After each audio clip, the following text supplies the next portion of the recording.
I will kill this branch.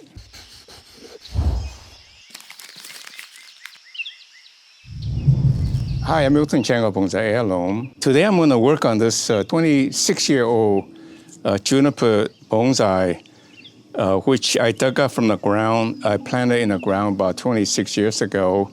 And I've been working on this tree for about, I'd say 15 years in a bonsai pot.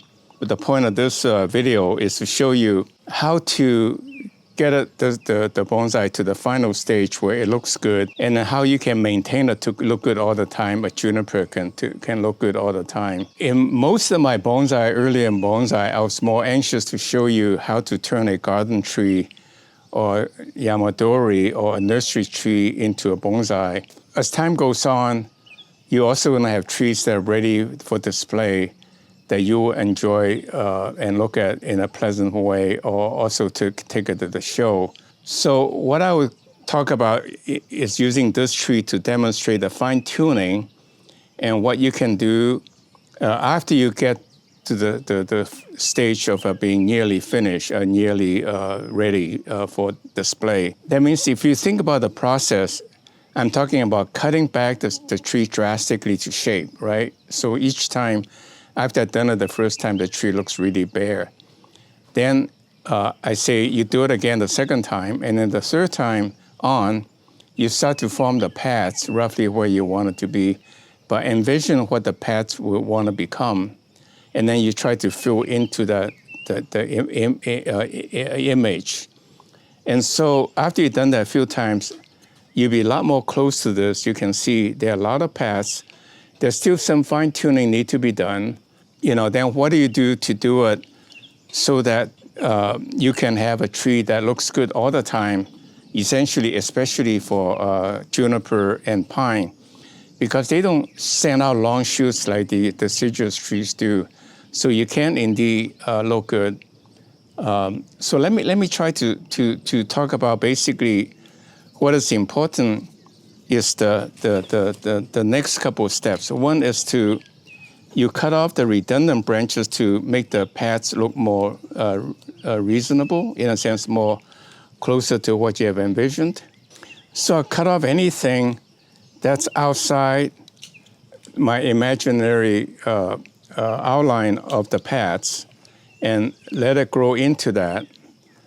And so I can imagine this bottom one will go, and then this will go.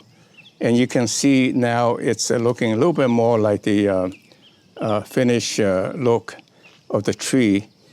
So you do a little fine-tuning by clipping off the things that grow outside of the envisioned, the imaginary outline of your path.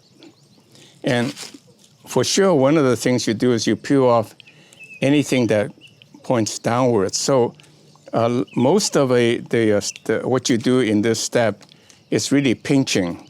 You take off the butts that are pointing in the wrong direction, or any growth that's in the wrong direction or outside of your pad. And so you just keep doing that.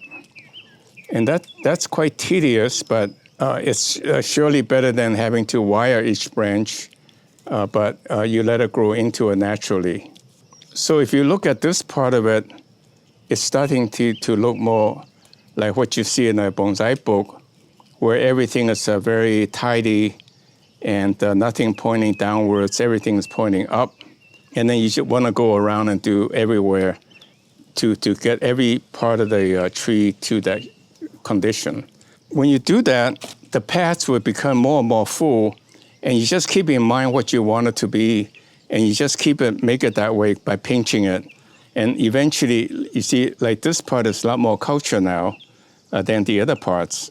As you do it every day, as you go look at your tree, you will find things are not quite right at different places, and you keep doing it. That's why ultimately a tree can be so refined, because each time you see it, you see something not quite right, and you modify it until everything is to perfection.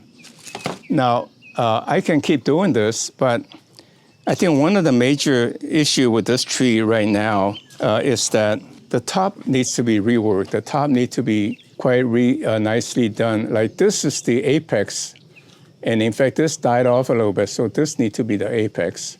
There are a couple of branches, so what I would do is that I'll probably study this and make this part a jin, and then pull this one down so that it will be more spread out. And again, I prefer to use just the anchor wire, but in this case, it's so close to being finished, I will do a little bit of wiring.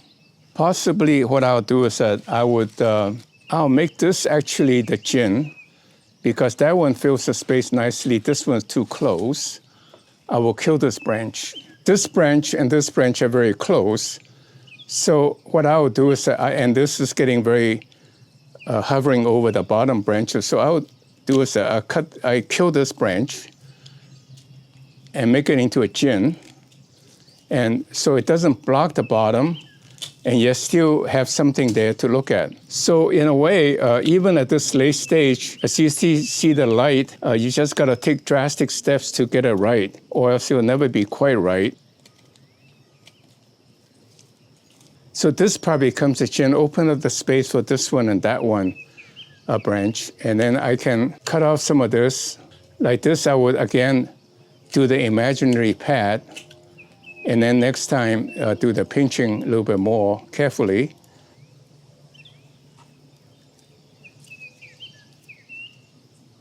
So I will do wiring when necessary, especially towards a tree, for a mature tree to get to the final stage quicker. It just takes another year to move a branch by cutting, by using the cut and grow method, whereas this you can do it almost instantly. I want this branch to be a little bit this way, so this is the quick way to do it. And again, I'll pinch it a little bit to get it there. But now you can see this tree has a branch going this way, and this is the apex, and then this one goes this way, and that goes that way.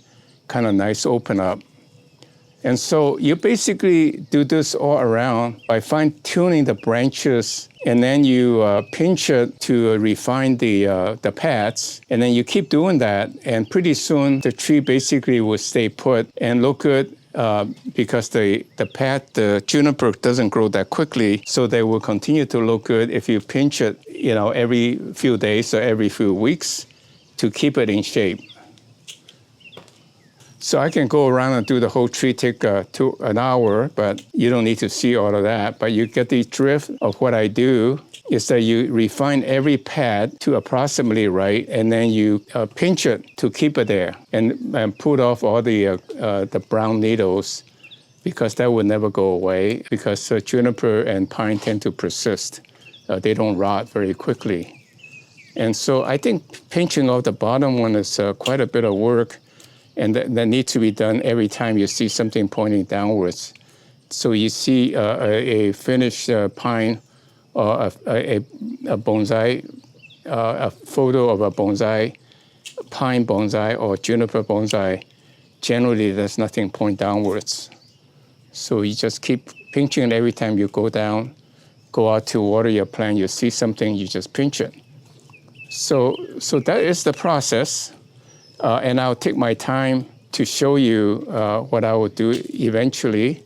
But you don't need to see the detail, but that's what you do for every branch. You see, I'm just pulling the bottom part off mostly, and then the stuff that's grow outside of the pad, I pull it off and cut it off. Okay, you see now that's looking pretty decent. And this part needs to be worked because it's kind of like unwieldy, not a kind of nice pad. And like this is pointing down, so you cut it.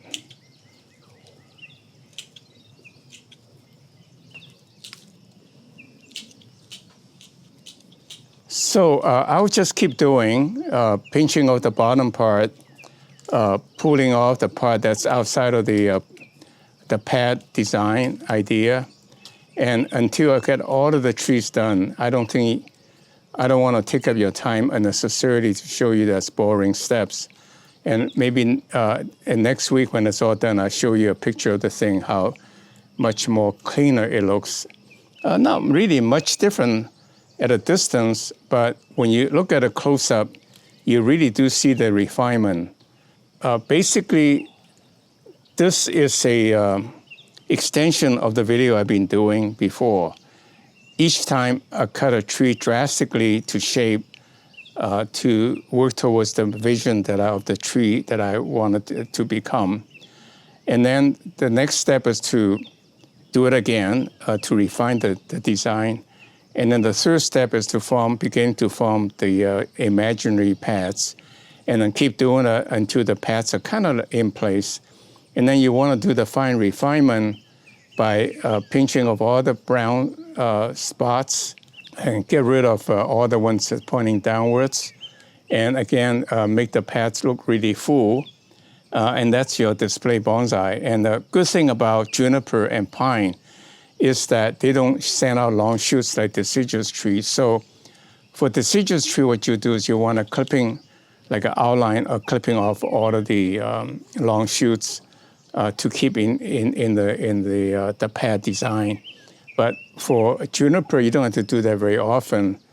Just that when you go out, when you water it, you see something that's growing down, or that's get out of the range, just pinch it, and then the tree will look essentially all good all year round to entertain you. With that in mind, then I think that's all I do for now, and I'll try to finish it up later, and at some point in time to show you what the finished tree look like. Thank you for watching. I hope you like it. Please click like to give me some encouragement, and subscribe to our channel so that we'll notify you of any interesting video, and send us your email address so we can notify you of any product announcement availability.